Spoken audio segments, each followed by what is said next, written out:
So you all were demanding कि ना RS 2021 के मेंस के लिए बुक लिस्ट बता दीजिए। आपसे एक रिक्वेस्ट है कि इस वीडियो को आगे देखने से पहले प्लीज एक पेन और पेपर लेके बैठिए। ज्यादा अच्छा होगा यदि आप सिलेबस का प्रिंट आउट लेके साथ में बैठते हैं और पेंसिल से लिखेंगे तो बाद में इरेज करने में भी आपके लिए आसानी रहेगी। So I am pausing this video, please pause this video here and get a pen and paper so that आपको एक्चुअली हेल्प मिल पाए कि कौन सा कंटेंट कहाँ से पढ़ना है। कोई भी ऐसी 4 किताबें नहीं हैं जिनको पढ़ के आपको लगेगा कि आपका मेंस पास हो जाएगा या मेंस में अच्छे स्कोर आ जाएंगे। हम बात कर रहे हैं, पिन पॉइंट कर रहे हैं वहां डिटेल्ड एनालिसिस की कि कौन सा कंटेंट आपको कहाँ से रेफर करना चाहिए। चलिए लेट्स गेट स्टार्टेड। अच्छा, कुछ लोगों को डाउट था कि मैंने सुबह एक वीडियो डाला जिसमें था कि मैंने हिंदी में पेपर सॉल्व किया है और लोगों को लगता है कि मेरा इंग्लिश मीडियम में मैंने फिर कैसे लिखा। मैं एक और डालूंगी इंग्लिश मीडियम में। ईश्वर की कृपा से मैं हिंदी और इंग्लिश दोनों में इक्वली कॉम्पिटेंट हूँ। दोनों में लिखना मुझे बहुत पसंद है। हिंदी हमारी मातृभाषा है और अंग्रेजी में सहज हूँ मैं, तो मैंने दोनों में आंसर्स लिखती हूँ। और आप जो भी समझना चाहें, पर मैं चाहती हूँ कि मीडियम आपके लिए इररिस्पेक्टिव रहे। मैं आपको दोनों माध्यमों में आंसर राइटिंग करना सिखाऊंगी। चलिए शुरू करते हैं। मेंस में 4 पेपर होते हैं। ये उनके लिए जिन्होंने मेरा पहला वीडियो नहीं देखा है। चारों पेपर्स के मार्क्स इक्वल हैं, 200 200 200 नंबर के। 2 पेपर एक दिन में होते हैं। 9 से 12 की शिफ्ट है और दूसरी शिफ्ट है 2 से 5 की। बीच में 2 घंटे का गैप मिलता है और इन दोनों दिनों के बीच में जनरली गैप नहीं मिलता है। और पहले जो 3 पेपर्स हैं वो उनमें बहुत सारे अलग अलग सब्जेक्ट्स हैं। जो चौथा पेपर है वो हिंदी और इंग्लिश का है। तो ये मोटी मोटी स्कीम है। सिर्फ मेंस के मार्क्स जुड़ते हैं, प्री के नहीं जुड़ते। मेंस का टोटल स्कोर होता है 800 और प्री इंटरव्यू का जो टोटल मैक्सिमम स्कोर है वो है 100। इसमें से what ever you get shall be deciding factor for your merit. तो मेरा स्कोर मेंस में था 449 और इंटरव्यू में था 77। अब देखते हैं कि आपको इस 449 को तोड़ने के लिए कितनी मेहनत करनी है और कहाँ से क्या कंटेंट पढ़ना है। मैं तो चाहती हूँ ये टूटे और नए कीर्तिमान स्थापित हों। तो चलो आगे चलते हैं। डीमिस्टिफाई पेपर 1 ये पेपर की स्कीम है, ब्लूप्रिंट है। स्कीम समझना इसलिए जरूरी है क्योंकि हमें पहले जरूरी है कि हम समझें कि एग्जाम की प्रकृति क्या है, प्रवृत्ति क्या है, कैसे सवाल पूछे जाते हैं। तो जो पेपर 1 है उसमें 3 यूनिट हैं, यूनिट 1, यूनिट 2 और यूनिट 3। यूनिट 1 में हिस्ट्री पूछी जाती है। हिस्ट्री के 3 सेक्शंस हैं, वर्ल्ड की हिस्ट्री, इंडिया की हिस्ट्री और राजस्थान की हिस्ट्री। मैक्सिमम मार्क्स अलोकेटेड 75 हैं। 2 नंबर के सवाल पूछे जाते हैं, 5 सवाल ऐसे पूछे जाते हैं तो 2-2 नंबर के होते हैं। फिर 5 ऐसे सवाल पूछे जाते हैं जो 5-5 नंबर के होते हैं और 4 सवाल पूछे जाते हैं बड़े बड़े का मतलब 10 नंबर वाले। तो उसमें एक पूरा पेज मिलता है आपको आंसर लिखने के लिए। तो इस प्रकार से हम देख रहे हैं 5 2 10, 5 5 25 और 10 4 40। तो ये हो गए हैं टोटल 75 मार्क्स। तो हिस्ट्री आएगी 75 नंबर की। अब इसमें से राजस्थान की हिस्ट्री कितने की आएगी? एट मैक्स 25 नंबर की। और मान लो बड़ा नंबर दे दिया, बड़ा क्वेश्चन दे दिया तो 30 नंबर की, उससे ज़्यादा राजस्थान की हिस्ट्री नहीं आएगी। इसीलिए मैं अक्सर कहती हूँ कि राजस्थान की हिस्ट्री पे आपने प्री में जितना फोकस करना था वो सफिशिएंट है। अब तो सिर्फ आंसर राइटिंग कीजिए। अब चलते हैं यूनिट 2 में। यूनिट 2 में पूछ जाती है इकोनॉमी या economics. It is basically economy, but economics इसलिए क्योंकि कई एस्पेक्ट्स जो है ना वो इकोनॉमिक्स के भी पूछे जाते हैं। इसमें आता है वर्ल्ड की इकोनॉमी, इंडिया की इकोनॉमी और राजस्थान की इकोनॉमी। और मेजरली इसमें जो करंट अफेयर्स में जो कुछ भी चल रहा होता है, करंट स्कीम्स, बजट, वो सब कुछ आता है, उसको हम डिटेल में डिस्कस आगे करेंगे। इसमें 65 नंबर के यानी 65 मार्क्स के क्वेश्चंस पूछे जाते हैं और 5 ऐसे क्वेश्चन होते हैं जो 2 नंबर के होते हैं, 5 ऐसे क्वेश्चन होते हैं जो 5 नंबर के होते हैं और 3 ऐसे क्वेश्चन पूछे जाते हैं जो 10-10 नंबर के होते हैं। तो ये इसका स्कीम ऑफ पेपर 1 है। फिर पेपर 1 का जो यूनिट 3 है वो 3 डिफरेंट सेक्शंस में बटा हुआ है और सबसे ज्यादा स्कोर यहीं करने की संभावना होती है, मैक्सिमम स्कोरिंग है।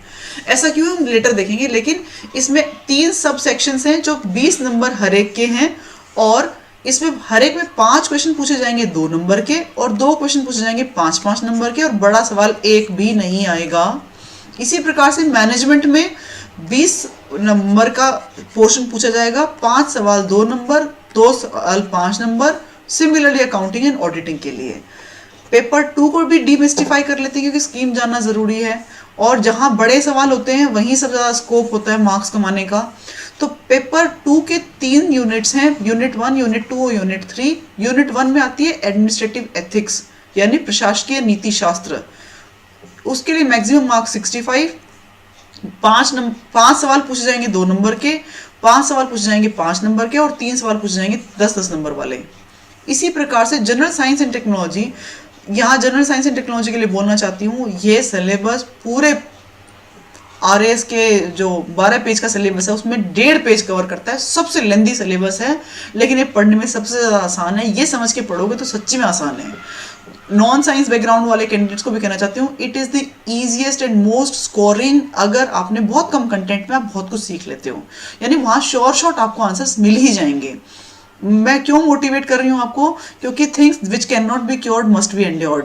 तो जिनका इलाज नहीं है ना, उनको आपको अपना लेना चाहिए। तो अपना लो दिल से अभी से ही, जब आप शुरू करना जा रहे हो पहले चरण में ही। 70 मार्क्स का साइंस एंड टेक्नोलॉजी पूछा जाएगा, जिसमें से 5 सवाल आएंगे 2 नंबर के, 4 सवाल आएंगे 5 नंबर के और 4 सवाल आएंगे बड़े वाले 10 नंबर वाले। फिर यूनिट 3 में है अर्थ साइंसेस। अर्थ साइंस में ज्योग्राफी और जियोलॉजी दोनों है। ज्योग्राफी का मतलब होता है भूगोल, और जियोलॉजी का मतलब होता है भूगर्भ शास्त्र। I am correct, I think so. तो इसमें वर्ल्ड की ज्योग्राफी भी आएगी, इंडिया की भी आएगी और राजस्थान की भी आएगी। 65 नंबर के सवाल पूछे जाएंगे, 5 सवाल 2 नंबर के, 5 सवाल 5 नंबर के और 3 सवाल 10-10 नंबर वाले। तो ये है स्कीम ऑफ पेपर 2। फिर है स्कीम ऑफ पेपर 3। ये सिमिलर है पेपर 1 के। उसमें भी हमने देखा था यूनिट 3 में 3 सब यूनिट्स थी, यहाँ भी यूनिट 3 में 3 सब यूनिट हैं। तो इसमें भी यूनिट 1, यूनिट 2 और यूनिट 3 और उसकी सब यूनिट्स हैं। यूनिट 1 में आएगा Indian political system, world politics और करंट अफेयर्स। यूनिट 2, इसमें 75 मार्क्स के क्वेश्चंस पूछे जाएंगे। 5 सवाल होंगे जो 2 नंबर के होंगे, 5 क्वेश्चंस होंगे जो 5 मार्कर्स होंगे, and 4 questions will be of 10 markers each. So it is similar to history. Next is unit 2, it is related to concepts, issues and dynamics of public administration and management. तो ये लोक प्रशासन और प्रबंधन के जो अभी उसके कॉन्सेप्ट्स हैं और उसमें भी क्या चल रहा है उससे रिलेटेड है। 65 नंबर के सवाल पूछे जाएंगे, 5 गुना 2, 5 गुना 5 और 3 गुना 10। सिमिलरली अब जिसकी जो ये एक्शन 3 है यानी यूनिट 3 है, बहुत स्कोरिंग है। 20 नंबर में से आप आसानी से 17-18 ला सकते हो, बहुत कम कंटेंट पढ़ करके। तो आपको मेंस की स्ट्रैटेजी में ध्यान ये रखना है कि नंबर कहाँ से कबाड़े। नंबर कबाड़ने की सबसे बड़ी जगह है paper 1 unit 3, paper 2 paper 3 unit 3 और पेपर 4 बहुत ही शानदार आपका स्कोर करवा सकता है। तो साथ बने रहिए, बताती हूँ कैसे पढ़ेंगे हम। Sports and yoga, sports and yoga में आपसे सवाल पूछे जाएंगे 20 नंबर के, 5 गुना 2, 2 गुना 5। सिमिलरली सेम पैटर्न जो हमने उधर देखा था। इसको आप बिहेवियर कह सकते हैं या इसको साइकोलॉजी कह सकते हैं, ये it is just the same. Actually book जो हमें रेफर करनी होती है वो साइकोलॉजी की बुक रेफर करनी होती है, मनोविज्ञान की बुक से रेफर करनी होती है, और सिलेबस में आरएस के सिलेबस में इंक्लूडेड है बिहेवियर नाम से। सो it is just the same. अगला है लॉ या कानून या विधि। हाँ राइट, विधि। तो विधि हिंदी माध्यम के विद्यार्थियों के लिए। लॉ में भी 20 नंबर के सवाल आएंगे, 5 गुना 2, 2 गुना 5 और हाईली स्कोरिंग है। अब चलते हैं डीमिस्टिफाई पेपर 4। सामान्य हिंदी 120 नंबर की, जनरल इंग्लिश 80 नंबर की। अभी बता देती हूँ उसके लिए क्या पढ़ना है। राजस्थान बोर्ड की एक किताब आती है कक्षा 9 से लेकर कक्षा 12 तक के लिए, सामान्य हिंदी व्याकरण, वो पढ़नी है। और एक डॉक्टर राघव प्रकाश की बुक आती है, वो पढ़नी है। इन दोनों किताबों को आपको कम से कम 5 से 6 बार पढ़ना है, पूरा पढ़ना है, थोरली याद करना है। और जनरल इंग्लिश के लिए जो बेस्ट बुक है वो है डॉक्टर BK रस्तोगी की। उसको अगर आपने पूरा पढ़ लिया और उसके एग्जाम्पल्स कर लिए तो आप क्वेश्चन जो उससे बाहर नहीं आएंगे। अब बात करते हैं paper wise. Paper 1 unit 1 history, क्या पढ़ें और कहाँ से पढ़ें। मैंने दोनों सिलेबस हिंदी और इंग्लिश साथ में इंक्लूड करने की कोशिश की है ताकि जो हिंदी के व्यूअर्स हैं वो भी समझ जाएं और इंग्लिश के व्यूअर्स हैं वो भी समझ जाएं। तो हिस्ट्री का मतलब है history, art, culture, literature, tradition and heritage of Rajasthan. इसका हिंदी वर्जन है राजस्थान का इतिहास, कला, संस्कृति, साहित्य, परंपरा और धरोहर। अभी हमने देखा आरएस प्री में कुछ चेंजेस हुए थे, अगर इसमें कुछ चेंजेस होंगे तो भी वेल इन एडवांस आपको बता दिया जाएगा। लेकिन आज के दिन इसको कहाँ से पढ़ें तो मैं आपको बताना चाहती हूँ। इसको पढ़ने के लिए ये 2 पुस्तकें पढ़िए। एक तो है राजस्थान अध्ययन भाग 1 से लेके 4 तक। फिर राजस्थान अध्ययन की ही नई किताबें आ गई हैं, यानी न्यू बुक्स आर अवेलेबल, वो 2 किताबें हैं। एक तो स्पेसिफिकली फोकस कर रही है जो हमारा आज़ादी का संघर्ष है 1857 ऑनवर्ड्स टिल द इंडिपेंडेंस, और एक हमारी इसी इतिहास, कला और संस्कृति से रिलेटेड है। तो जो दो न्यू बुक्स हैं उनको भी पढ़ना है, लेकिन राजस्थान अध्ययन को भी पढ़ना है। ये 4 किताबें और 2 नई किताबें मैंने मेरे टेलीग्राम चैनल पे पहले से शेयर कर रखी हैं, आप कहोगे तो फिर से शेयर कर दूंगी। इनको ज़रूर पढ़िए, इनको पढ़ने से आपका सिर्फ एक कॉन्सेप्ट बनेगा, ये सफिशिएंट नहीं है। अगेन आई एम टेलिंग, इससे सिर्फ एक कॉन्सेप्ट बनेगा, आप समझ पाओगे कि राजस्थान का इतिहास कैसा रहा है। इसके लिए सफिशिएंट बुक कौन सी है? ये वाली, ये डॉक्टर हुकुमचंद जैन, नारायण लाल माली की बुक है, राजस्थान हिंदी ग्रंथ अकादमी की। लेकिन फिर भी मैं कहूँगी बहुत ज़्यादा पढ़ने की ज़रूरत नहीं है इसको, आप तो सिर्फ आंसर्स के हिसाब से पढ़ लो। अगर आप 10 से 15 मॉक टेस्ट दे दोगे तो आपको आइडिया जाएगा क्वेश्चन कैसे पूछे जाते हैं, और उसके हिसाब से नोट्स बना लो। नोट्स कैसे बनाएंगे मैं उस पर भी एक सेशन बनाऊंगी, लेकिन इतना मत सोचेगा कि राजस्थान का इतिहास इतना बड़ा है और उसको पढ़ें कैसे। मेरे नोट सिर्फ 30 पेज के हैं, वैसे ही आप भी बनाइए और आप भी का भी बेड़ा पार। अगला सेक्शन है history, world, India and Rajasthan में इंडिया की हिस्ट्री और इंडिया का कल्चर। अब कंटेंट आप देख पा रहे हो, fine arts, performing art, architecture, literature, ये सब कुछ। तो ये सब कुछ कहाँ से पढ़ पाएंगे हम? ये देखिए, सिंधु सभ्यता से लेकर ब्रिटिश काल तक के भारत की ललित कलाएं, प्रदर्शन कलाएं, वास्तु, परंपरा और साहित्य, तो ये आपको पढ़ना है इस बुक से। ये एनसीईआरटी की बुक है, इसका नाम है an introduction to Indian art, class 11 की बुक है, फाइन आर्ट्स की। इसमें आपको वो कंटेंट मिल जाएगा और बहुत ज़्यादा डिटेल में नहीं पढ़ना है। आपने देखा होगा इस बार जो क्वेश्चन आए थे वो इसी बुक से उठाए हुए थे, तो प्लीज़ इस बुक को स्टैंडर्ड मान के इससे पढ़िए। इनके अलावा सर बिपिन चंद्रा की बुक है हिस्ट्री ऑफ मॉडर्न इंडिया, इसको पढ़ना चाहिए। यदि आपके पास ये इंग्लिश मीडियम में पसंद नहीं आती है तो हिंदी मीडियम में भी इसका अवेलेबल है। फिर भी आपको लगता है कि मुझे नहीं पढ़नी है तो क्लास 11 एंड 12 की एनसीईआरटी की इंडियन हिस्ट्री पढ़ लीजिए, वो भी सफिशिएंट है। और जो हिंदी माध्यम के भर्ती हैं वो लगता है कि नहीं मुझे तो वन स्टॉप सोल्यूशन बताओ मैडम, वन स्टॉप, तो वन स्टॉप के लिए आप आरबीडी ले सकते हो, आप आशीर्वाद पब्लिकेशन की बुक ले सकते हो, कोई भी ले लीजिए। ये खेल इस बात का नहीं है कि आपने कहाँ से पढ़ा, ये खेल इस बात का है कि आपने पढ़ा हो, कोई आप वहाँ पे डिलीवर कैसे करते हो, ठीक है। तो और उसकी शॉर्ट नोट्स कैसे बना के रखते हो। हाँ, ये मैं आपको कहना चाहूँगी कि एनसीईआरटी क्लास 8 का चैप्टर 9 और क्लास 8 का चैप्टर 8 ऑनवर्ड्स ऑफ क्लास 12 जो है वो सोशियोलॉजी एनसीईआरटी डाउनलोड कर लीजिए। ये हिंदी और इंग्लिश दोनों में अवेलेबल है। ये आपको हेल्प करेगा कौन से वाले कंटेंट के लिए, ये इसके लिए स्वतंत्र आंदोलन, विभिन्न चरण, प्रमुख योगदानकर्ता, क्योंकि हम जानते हैं कि जैसे पूछ लिया जाए राजा राम मोहन रॉय का योगदान, तो वो सब कुछ जो भी कंटेंट है वो उन बुक्स में अवेलेबल है। ये हैं सोशियोलॉजी की, लेकिन ये आपके लिए हेल्पफुल होंगे। ये बहुत अच्छा कंटेंट है और कुछ ही चैप्टर्स हैं उनकी आपको समरी बनानी है। हर चैप्टर की समरी 1 पेज से ज़्यादा नहीं होनी चाहिए, तो आई एम श्योर आपकी हिस्ट्री बहुत आसानी से हो जाएगी। अब बात करते हैं वर्ल्ड हिस्ट्री। वर्ल्ड हिस्ट्री सबको लगता है कि पता नहीं क्या पढ़ें और कहाँ से पढ़ें। भाई सबसे ज़्यादा आसान है वर्ल्ड हिस्ट्री और सबसे कम कंटेंट में सबसे ज़्यादा नंबर आ सकने की संभावना है वर्ल्ड हिस्ट्री में। मैं जब ये कह रही हूँ तो मैं दावे के साथ कह रही हूँ। क्यों कह रही हूँ? वर्ल्ड हिस्ट्री में सिर्फ 4 बुलेट लिखी हुई है, renaissance and reformation, enlightenment and industrial revolution, imperialism and colonialism और impact of world war. Hindi में है पुनर्जागरण और धर्मोद्धार, प्रबोधन और औद्योगिक क्रांति, एशिया और अफ्रीका में साम्राज्यवाद और द्वितीय विश्व युद्धों का प्रभाव। ये कहाँ से पढ़ें? आरबीएसई बुक में सारा दिया हुआ है। राजस्थान बोर्ड की 11वीं क्लास की हिस्ट्री का चैप्टर 3 में दिया हुआ है, यूरोप में पुनर्जागरण और रिफॉर्मेशन आंदोलन और औद्योगिक क्रांति एक साथ। फिर क्लास 9 एनसीईआरटी में जो सोशल साइंस की बुक है उसका हिस्ट्री का चैप्टर उठा लो, वो भी इसी से संबंधित है। आरबीएसई क्लास 12 हिस्ट्री का चैप्टर 5 है कॉलोनियल इन्वेजन्स, इसका हिंदी वर्जन भी अवेलेबल है सेम इसी नाम से। जो हिंदी माध्यम के विद्यार्थी हैं प्लीज घबराइए मत, इसी नाम से हिंदी वर्जन अवेलेबल है, नेट से डाउनलोड कर लो आरबीएसई की बुक से, वेबसाइट से। फिर क्लास आरबीएसई की क्लास 11 की हिस्ट्री में चैप्टर है 6, उसमें लिखा हुआ है द वर्ल्ड बिटवीन 99 एंड 45, यानी ये क्या है, वर्ल्ड वॉर 1 और वर्ल्ड वॉर 2 की बात कर रहे हैं। तो ये चैप्टर भी डाउनलोड कर दो हिंदी मीडियम में। मैं आपको दिखा सकती हूँ, मेरे पास हिंदी मीडियम का कंटेंट था, उस ये जो अभी तो इंग्लिश मीडियम में अवेलेबल है, उस टाइम इंग्लिश में नहीं था, तो मैंने तो हिंदी का डाउनलोड किया, उसको हाईलाइट किया, उसको ट्रांसलेट किया और अपने नोट्स बनाए। आपको अपने शॉर्ट नोट्स बनाने ही होंगे। तो यहाँ तक सब सही है, चलो आगे चलते हैं। आगे आ जाता है भारतीय अर्थशास्त्र। ठीक है, यानी इंडियन इकोनॉमी। अब इंडियन इकोनॉमी के प्रमुख क्षेत्र कृषि, उद्योग, सेवा, वर्तमान स्थिति, मुद्दे और पहल। जब हम कहते हैं वर्तमान स्थिति तो इसका मतलब हम बात कर रहे हैं आर्थिक समीक्षा की। आर्थिक समीक्षा से पता चलता है कितने % की ग्रोथ हुई, क्या हुआ, तो ये इंडिया लेवल की आर्थिक समीक्षा से पूछा जा सकता है वर्तमान स्थिति। मुद्दे, मुद्दे का मतलब है इवेंट्स या क्या इश्यूज चल रहे हैं, और पहल का मतलब है सरकार की योजनाएं। तो आपको ये सारा कंटेंट मिलेगा आर्थिक समीक्षा से।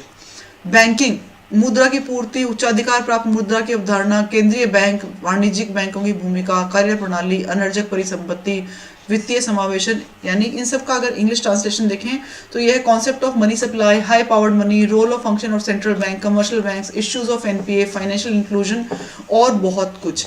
तो इसको पढ़े कहाँ से? ये जो थ्योरी लिखी हुई है, इस थ्योरी पे सवाल तो सिर्फ 2 नंबर का आएगा। जो इसका प्रैक्टिकल पार्ट है उसमें सवाल आ जाते हैं। कैसे आते हैं? जैसे FRBM एक्ट क्या है, आपसे पूछा जा सकता है कितने % हम नहीं, monetary policy, current monetary policy क्या है। आपसे पूछा जा सकता है कि रिवाइज्ड एस्टिमेट्स क्या है, या फिर अभी थोड़े दिनों पहले बैंक एंड इंसॉल्वेंसी जो कोड आया था वो कोड पूछा जा सकता है। इवन मिशन इंद्रधनुष क्या है। तो ये सब कुछ जो है वो इसी के अंदर से निकला हुआ है, यानी रीडिंग बिटवीन द लाइंस की बात हो रही है यहाँ पे। तो जो इसका स्टैटिक कंटेंट है वो तो आपको नेट पे कहीं भी मिल जाएगा, कोई बड़ी बात नहीं है। मैं आपको कहूँगी इसको पढ़ने के लिए आप क्या करो, सिर्फ बुलेट उठाओ, Ctrl+C Ctrl+V कर लो। या फिर जो हिंदी माध्यम के विद्यार्थी सोचते हैं कि नहीं हमें तो ढूंढना नहीं आता, मैडम मुझे हम प्रिंट आउट कैसे लें या वो सारी बातें, तो उनको मैं कहूँगी कि इस अर्थशास्त्र के सेक्शन के लिए श्री मनमोहन शर्मा जी की बुक आती है। मनमोहन शर्मा जिनकी रैंक आई है 2, मनमोहन सर की बुक है हिंदी मीडियम में, उनकी बुक को रेफर कर लोगे तो भी आपको बहुत कुछ मिल जाएगा।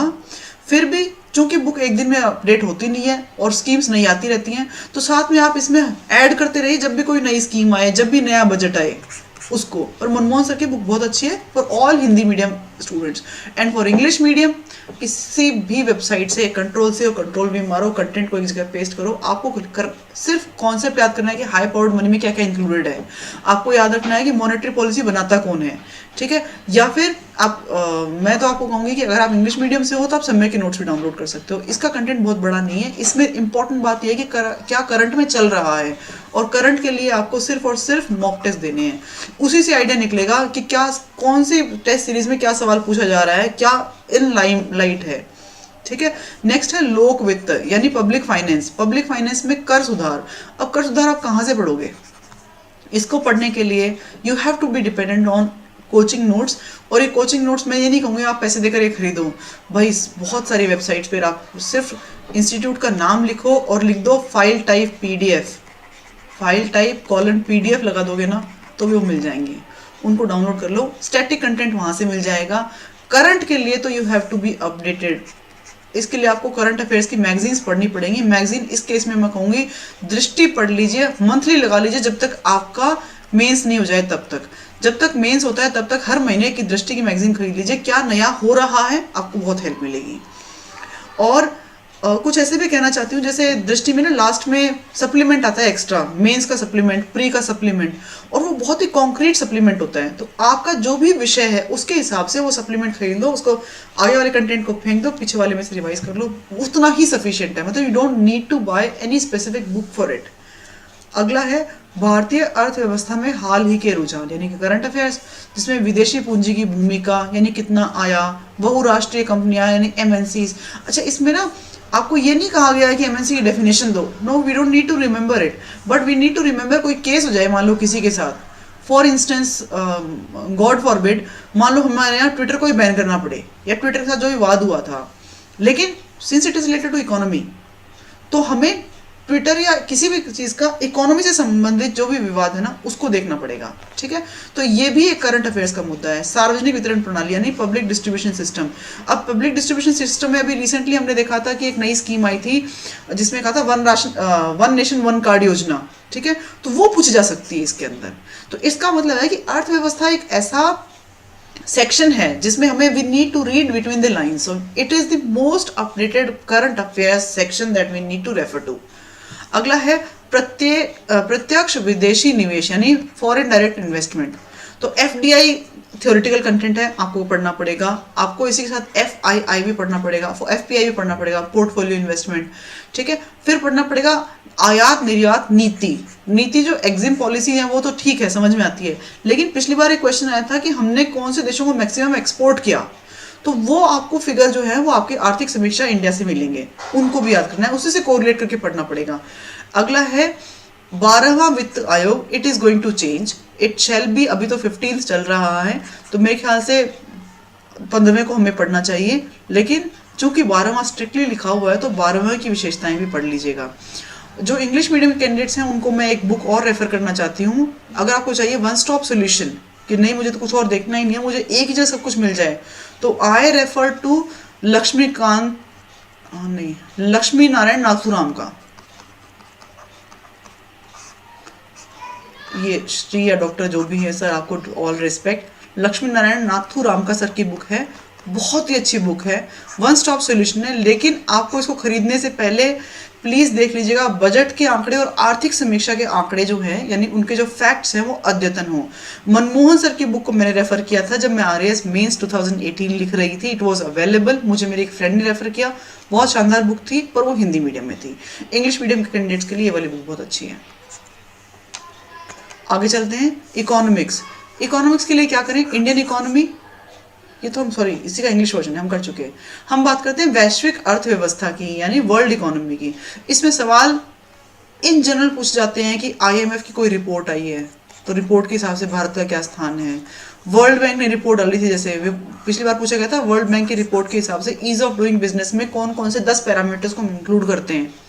तो इनका जो मोस्ट अपडेटेड करंट अफेयर्स है ना, आपको वो पढ़ना चाहिए। विश्व व्यापार संगठन की भूमिका, तो WTO का कोई भी रिसेंट जहां भी हो जाए समिट, उस समिट को आपको रेफर करना पड़ेगा और उसके आउटकम्स को दिखाना पड़ेगा। इससे रिलेटेड कंटेंट वैसा नहीं पूछा जाता है, कब स्थापना हुई, कौन अध्यक्ष है, वो नहीं पूछा जाता, इसमें सिर्फ और सिर्फ करंट अफेयर्स पूछा जाता है। तो प्लीज इसके लिए दृष्टि मैगजीन को रेफर करते रहिए, जो भी मैगजीन अभी करंट चल रही हो, आप क्रोनोलॉजी को भी रेफर कर सकते हैं। नेक्स्ट है विकासशील, उभरते और विकसित देशों की संकल्पना। इस पे कभी कोई सवाल नहीं आया, लेकिन अगर इस पे सवाल आएगा तो जो मुझे समझ में आता है सवाल आएगा वो ये आएगा कि अभी थोड़े दिनों पहले G7 समिट हुई थी और उन्होंने कहा था B3 का नारा दिया था, बिल्ड बैक बेटर वर्ल्ड। वो आ सकता है, वो संकल्पना इसी पे आधारित है कि जो विकसित देश हैं वो विकासशील देशों की मदद करेंगे उभरने में कोरोना के आफ्टर इफेक्ट से। तो ऐसे सवाल आ सकते हैं। वैश्विक परिदृश्य में भारत यानी इंडिया कहाँ स्टैंड कर रहा है, तो ये तो आपको याद रखना पड़ेगा कि इंडिया का GDP साइज कितना है, परचेजिंग पावर पैरिटी में हम कौन से स्थान पर निर्भर कर रहे हैं। तो ये इंडियन इकोनॉमी के कंटेक्स्ट में जब हम बात करेंगे तो हम कहेंगे कि भारत का स्थान कहाँ है, या वैश्विक परचेजिंग पावर पैरिटी के संदर्भ में टॉप के 4 देशों का नाम लिखिए। ऐसे question this can be Fairlie asked in RPSC examination, कोई नई बात नहीं है। तो इसलिए भी आपको ना सारी जो भी सूचियाँ आएंगी उन सूचियों को भी पढ़ना पड़ेगा। इवन हैप्पीनेस इंडेक्स भी पढ़नी पड़ेगी आपको, हंगर इंडेक्स भी पढ़नी पड़ेगी, HDI भी पढ़नी पड़ेगी। फिर राजस्थान की अर्थव्यवस्था कहाँ से पढ़ें, राजस्थान की अर्थव्यवस्था में देखिए कृषि, बागवानी, डेयरी और पशुपालन, ये सारे आंकड़े हमारी आर्थिक समीक्षा में आते हैं। जो आपको मैं लक्ष्मी नारायण नाथुराम का सर की बुक इंग्लिश मीडियम के कैंडिडेट्स को बताई थी, उसमें ये भी आता है। फिर औद्योगिक वृद्धि, समृद्धि और हाल के रुझान, यानी रिसेंट क्या क्या ट्रेंड्स आए हैं वो, this all will come from आर्थिक समीक्षा।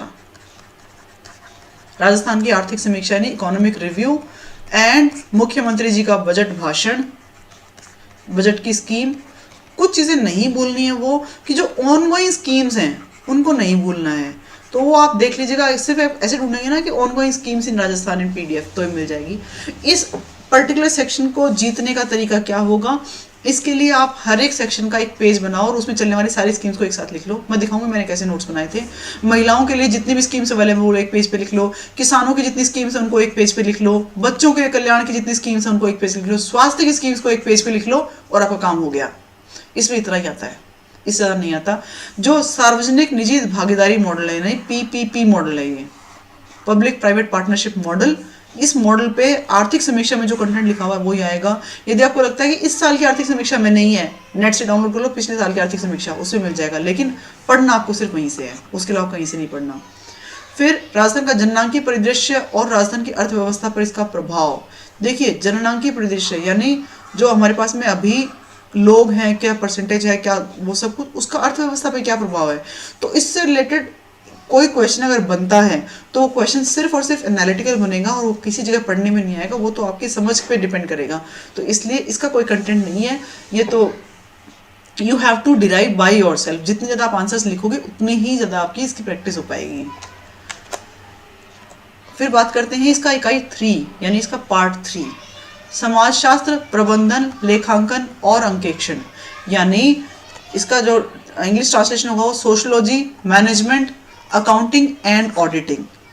फिर समाजशास्त्र मैंने क्यों लिखा, क्योंकि ये हम सब के समाज का हिस्सा है, इंग्लिश में भी ऐसे ही समझ में आता है। तो सामाजिक मूल्य यानी सोशल वैल्यूज, जाति, वर्ग, व्यवसाय, इन सब के लिए क्या पढ़ें, NIOS national institute of open schooling की क्लास 11 की बुक, या फिर RBSE का Rajasthan board of secondary education की सोशियोलॉजी की क्लास 11 और 12 की बुक में सारा का सारा कंटेंट अवेलेबल है एज इट इज।